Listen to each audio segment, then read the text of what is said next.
Hi friends, safety for all 01 पर सबको स्वागत है। आज हम लोग इलेक्ट्रिकल वर्क परमिट के बारे में बात करेंगे। सबसे पहले जो करना पड़ेगा, आपका कंपनी का नेम एंड लोगो पुट करना पड़ेगा। उसके बाद ये हेडिंग देना पड़ेगा इलेक्ट्रिकल वर्क परमिट। उसके बाद documents number, issue date, revision हुआ है क्या। अगर ये डॉक्यूमेंट्स रिवीजन हुआ है तो रिवीजन नंबर, रिवीजन डेट। उसके बाद रेफरेंस नंबर एंड स्टैंडर्ड, आपका कंपनी कौन सा स्टैंडर्ड फॉलो करता है वो स्टैंडर्ड यहाँ देना पड़ेगा। उसके बाद project name, date, permit number, nature of work, location, contractors name और वैलिड। उसके बाद आता है जो आपका कौन कौन इसमें काम पे पार्टिसिपेट कर रहे हैं उसका सबका नाम यहाँ लिखना पड़ेगा। उसके बाद कुछ चेकलिस्ट होता है, चेकलिस्ट आपको फिलअप करना पड़ेगा। चेकलिस्ट अगर येस है तो येस, नो तो नो, नॉट एप्लीकेबल तो इन्हें लिखना पड़ेगा।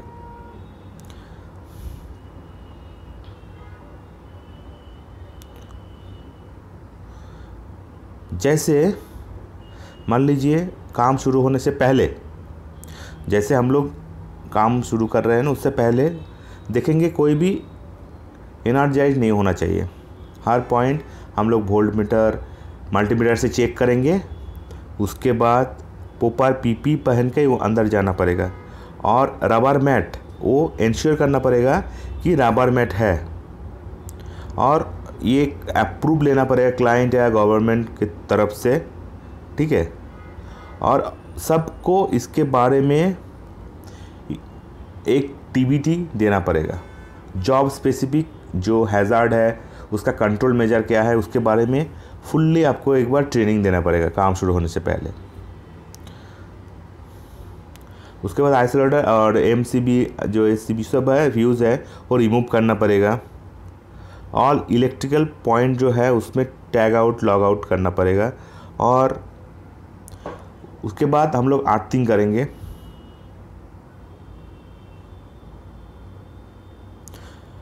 हर जितना भी आपका लॉग आउट, टैग आउट होगा, ये क्लाइंट के जो एक रिप्रेजेंटेटिव वहाँ हाजिर होगा उसके सामने होना चाहिए, ठीक है। और लॉक होना चाहिए अच्छा कंडीशन में। और जितना भी लॉक यूज़ किया जाएगा सबका एक की होना चाहिए, 1 लॉक 1 की, ठीक है। सबको आइसोलेट करना चाहिए। उसके बाद क्या होगा, ये जो काम कर रहे हैं ना इलेक्ट्रिकल का जो काम कर रहा है उसका वायरमैन सर्टिफिकेट है क्या, ठीक है, वायरमैन लाइसेंस होल्डर है क्या, वो चेक करना पड़ेगा। उसके बाद अगर काम जैसे ख़त्म हो गया, उसके बाद जो चेक करना पड़ेगा, देखना पड़ेगा सब साइड जो है वो ऑब्स्ट्रकल फ्री है ना।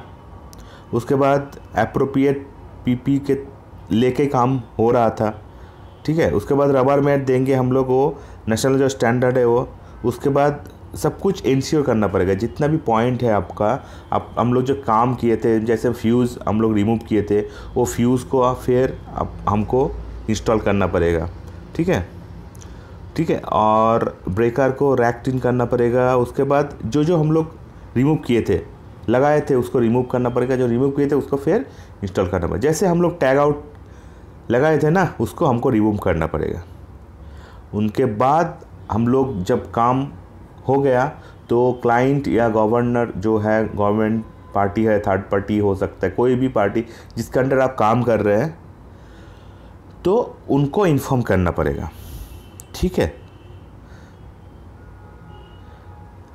और इसमें कुछ अलग से कुछ इंस्ट्रक्शन है जो ये अप्रूव दे रहा है आपको, उसके तरफ से कुछ है तो यहाँ आपको वो पुट करना पड़ेगा। अब आता है सिग्नेचर। एक इनिशिएटर का सिग्नेचर होता है, वेरीफायर करता है क्लाइंट की तरफ से, और अप्रूव करता है सेफ्टी टीम। अगर आपको एक्सटेंड करना है, ठीक है, तो सेम टू सेम तीन पार्ट था, इनिशिएटर, वेरीफायर एंड अप्रूवर, सबका साइन चाहिए। रिन्यू वर्क परमिट करना है तो same to same process, initiator, verifier and approver का सिग्नेचर। इसमें टाइम एंड डेट मस्ट देना ही पड़ेगा। और लास्ट में आता है आपको परमिट जो लिए थे ये आपको क्लोज करना पड़ेगा। कोई भी वर्क परमिट आप जब लेते हैं तो उसको क्लोज़ करना पड़ता है। क्लोजिंग के time same, initiator, verifier, approver.